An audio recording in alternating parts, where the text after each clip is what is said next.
trying to stop the car. The man from U.N.C.L.E, Guy Ritchie's movie reboot of the classic Cold War spy series, is soon to hit cinemas. One man who's already seen it is suave undercover agent.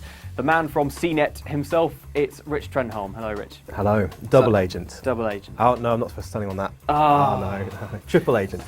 So is the film any good? Yeah, I liked it. It's a kind of breezy, playful pastiche of 60s spy movies. It's nowhere near as serious as some of the spy movies we've seen in previous years. So it's really kind of fun. It brings to mind James Bond, but it also brings to mind like Harry Palmer as well, and other kind of classic 60s spies. So yeah, I enjoyed it. Watching the trailers, it definitely looks like there's a lot of style coming to the forefront here. How does style play into the movie? Well, it's easily one of the best dressed movies of the year, if not for quite some time. I mean, right from the leads who are there with Henry Cavill in his three-piece suit as Napoleon Solo, and then Ilya Kuryakin as the Russian agent who has a different look. There's all these kind of 60s mod styles, great mini dresses and sort of chic outfits. So it looks absolutely fantastic. You could say that it's a bit style over substance. It's very, very glossy, and the plot isn't really that much to speak of, but it's a real treat for retro mod 60s fans. How's the action in it? What does it bring to the action movie table?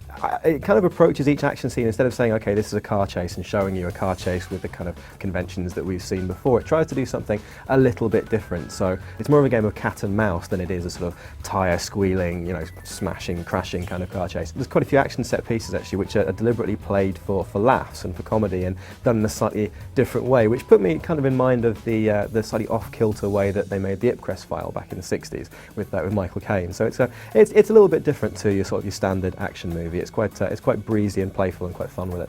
Okay, now with Mission Impossible, we've got another Bond coming up. We've had Kingsman, and it feels like spy movies are back in fashion. Yeah, absolutely. Well, it's interesting that Mission Impossible: Rogue Nation, it's another 60s reboot of an old TV show. Kingsman was a very kind of again a very playful, very stylish movie, and I think we're starting to see a return to sort of the idea of the gentleman spy, the dashing spy hero, which is interesting because we've kind of finally learned that. I think we've always known that spying is a bit sordid and a bit tawdry, but now since Edward Snowden, we've kind of learned that it's not only really sordid, it's also really banal. So it's kind of interesting to see that we're taking solace in these fun, dashing, two-fisted gentleman spies again. So would you recommend people go see it? I think if you're a fan of 60s spy movies, then it'll hark back to the sort of the movies you might watch on a Sunday afternoon.